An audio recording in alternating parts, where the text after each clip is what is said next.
Հարգելի պատգամավորներ, հարգարժան հյուրեր, սիրելի հայրենակիցներ։ Արցախի Հանրապետության տարածքի բռնի զավթումը Ադրբեջանի կողմից բոլորովին էլ չի նշանակում, որ դադարել է Արցախի Հանրապետության գոյությունը։ Մեր պետականությունը, մեր իրավունքների համար պայքարը, մեր հիշողությունները շարունակում են մեզ համոզել, որ վերադարձից բացի այլ երկ չի կարող գոյություն ունենալ։ 2020 և 2023 թվականների ադրբեջանա-թուրքական ռազմական ագրեսիաները, որոնց ընթացքում կիրառվեցին արգելված զինատեսակներ, վարձկաններ և իրականացվեցին ռազմական ու մարդկության դեմ ուղղված հանցագործություններ, նպատակ ունենային ոչնչացնել Արցախի ժողովրդին։ Այդ հանցագործությունների հետևանքով մեր ժողովուրդը ստիպված եղավ ապաստան գտնել մայր Հայաստանում։ Սակայն անկախ պետականություն ունեցող Արցախի Հանրապետությունը, որն ավելի քան 3 տասնամյակ եղել է մեր ժողովրդի ազատ կամքի արտահայտությունը, այսօր շարունակում է իր գոյությունը, թեև ժամանակավորապես օկուպացված է մեր երկիրը, նախկին ղեկավարությունը գերեվարված։ Մեր ժողովուրդը ծանր փորձությունների միջոցով անցավ։ Ոմանք չդիմանալով հեռացան մայր Հայաստանից, քանի որ Հայաստանի իշխանությունը չստեղծեցին կենսապահովման նվազագույն պայմաններ, դեռ ավելին ենթարկեցին նրանց հալածանքների։ Այդ անարդար մոտեցման զուգահեռ տեսանք նաև հայաստանցի և սփյուռքահայ մեր քույրերի ու եղբայրների բարոյական ու նյութական աջակցությունը, որի համար շնորհակալ եմ։ Հայաստանի իշխանությունները փորձում են մոռացության ենթարկել Արցախը։ Այնուհանդերձ մենք չենք մոռանալու Արցախը։ Արտաքին քաղաքական օրակարգից հանում են իրենց հայրենակիցների իրավունքների պաշտպանությունը։ Մենք պարտավոր ենք ընդդիմանալ այդ մոտեցմանը։ Մեր մտորումների և գործողությունների առանցքը լինելու է մեր իրավունքների վերականգնումը և մեր ժողովրդի անվտանգ վերադարձ Արցախ, այլևս երբեք թույլ չտալու համար աղետի կրկնությունը։ Արցախի Հանրապետության նախագահի 2024 թվականի դեկտեմբերի 16-ի հրամանագրով հաստատվեց Արցախի Հանրապետության պետական ինստիտուտների պահպանման և գործունեության շարունակականության ապահովման ռազմավարությունը։ Այն մշակվել է մասնագետների հետ համատեղ, քննարկվել ազգային ժողովում և նպատակ ունի ինստիտուցիոնալ հիմքերի վրա դնել Արցախի վերադարձն ու պետականության շարունակականությունը։ Այս ռազմավարությունը ծրագրային համընդգրկուն փաստաթուղթ է, որը ներառում է բարդ աշխատանքների բոլոր ուղղություններով, հատկապես արտաքին հարաբերություններում։ Մենք Արցախի պետական ինստիտուտների քաղաքական ու հասարակական կառույցների ներկայացուցիչներս պետք է լինենք առաջամարտիկները, ունենալով Հայաստանի և Սփյուռքի կարևոր աջակցությունը։ Այս լսումներով մենք մեկնարկում ենք մեր պայքարի նոր փուլը։ Այս փուլը բնորոշ է, որոշ դրույթներ մեր ուշադրության կենտրոնում են։ Առաջին, Արցախի ժողովրդի ինքնորոշման իրավունքը ճանաչվել է բոլոր հեղինակավոր միջազգային կազմակերպությունների կողմից՝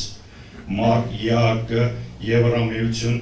Եվրոպայի խորհուրդ։ Նրանք արձանագրել են, որ հակամարտությունը պետք է կարգավորվի ազգերի ինքնորոշման, տարածքային ամբողջականության և ուժի չկիրառման հիմնարար սկզբունքների հիման վրա։ Երկրորդ, ԵԱՀԿ Մինսկի խմբի գործունեությունը դադարեցվել է առանց Լեռնային Ղարաբաղի ընտրված իշխանությունների հետ որևէ խորհրդակցության կամ համաձայնության։ Սա այն դեպքում, երբ հենց այս կառույցներն են սահմանել Լեռնային Ղարաբաղի ընտրած ղեկավարության, հակամարտության կարգավորման գործընթացին լիարժեք մասնակցելու իրավունքը և տարիներ շարունակ տարածաշրջան այցելությունների ժամանակ անպայման հանդիպումներ են ունենում Ստեփանակերտում Արցախի նախագահների և այլ բարձրաստիճան պաշտոնյաների հետ։ Մինսկի խմբի լուծարումը իրականացվել է Հայաստանի և Ադրբեջանի ղեկավարների դիմումի հիման վրա։ Այդ դիմումը կոպտորեն ոտնահարում է միջազգային իրավունքը, արդարացնում է Արցախի հայ բնակության դեմ իրականացված ցեղասպանությունը ու էթնիկ զտումը եւ անտեսում է 150,000 մարդու սեփական հայրենիք վերադառնալու եւ ինքնորոշելու անօտարելի իրավունքը։ Այս որոշումը համապատասխանում է Ադրբեջանի իշխանությունների երկար տարիներ ձգտումներին, որոնց պարզապես կանաչ լույս վառեցին Հայաստանի իշխանությունները, զրկելով հայկական կողմից հակամարտության կարգավորման միջազգայինորեն մանդատավորված միակ կառույցից։ Երրորդ, հակամարտությունը կարգավորված չէ։ Ներկայիս իրավիճակը ստեղծվել է ռազմական ագրեսիայի հետևանքով, խախտելով ՄԱԿ-ի կանոնադրությունը եւ միջազգային իրավունքի նորմերը։ Ըստ միջազգային իրավունքի հիմնարար սկզբունքների մեկի ինքնորոշման իրավունքը իրացած ժողովրդի նկատմամբ ռազմական ագրեսիա, էթնիկ զտումներ ու ցեղասպանություն կիրառող պետությունը հանցագործ է եւ միջազգային ալյաններում պետք է ստանա համապատասխան գնահատականներ։ 5. Մեր գլխավոր նպատակն է իրացնել Արցախի ժողովրդի իրավունքները, վերադառնալ սեփական հայրենիք, այնտեղ անվտանգ ապրել եւ ինքնորոշման հիման վրա որոշել քաղաքական կարգավիճակը։ 6. Արցախի ժողովրդի անունից հանդես գալու լիազորություն ունեն միայն Արցախի իշխանությունները։ Անհրաժեշտ ենք համարում համապետական ընտրությունների կազմակերպում, որին պետք է մասնակցել Արցախի ժողովուրդը, սակայն ելնելով ներկայիս իրավիճակից այն կազմակերպելը հնարավոր չէ։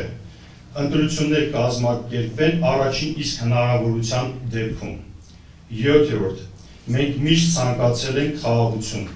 չնայած բազմիցս ենթարկվել ենք ռազմական ագրեսիայի։ Այսօր էլ պատրաստ ենք խաղաղ բանակցություններով լուծել խնդիրները միջազգային իրավունքի նորմերի հիման վրա։ Սիրելի հայրենակիցներ, այս լսումներով մենք միասին բացում ենք պայքարի նոր էջ, վստահ եմ ինչպես 1988-ին, այնպես էլ այսօր հայ ժողովրդի միասնական պայքարի շնորհիվ կհաղթահարենք բոլոր դժվարությունները։ Հարգելի հայրենակիցներ, այսօրը խորհրդանշական է, մարդու իրավունքների միջազգային օրը մեզ հիշեցնում է, որ Արցախի ժողովրդի իրավունքները համամարտկային արժեք են, իսկ Արցախի անկախության հանրաքվեն վկայում է մեր ժողովրդի ազատ կամքի անսակարկելի դրսևորումը։ Շնորհավոր Արցախի Հանրապետության Սահմանադրության օրը, փառք ու պատիվ հայ ժողովրդի ազգային ազատագրական պայքարի ընթացքում զոհված նահատակներին,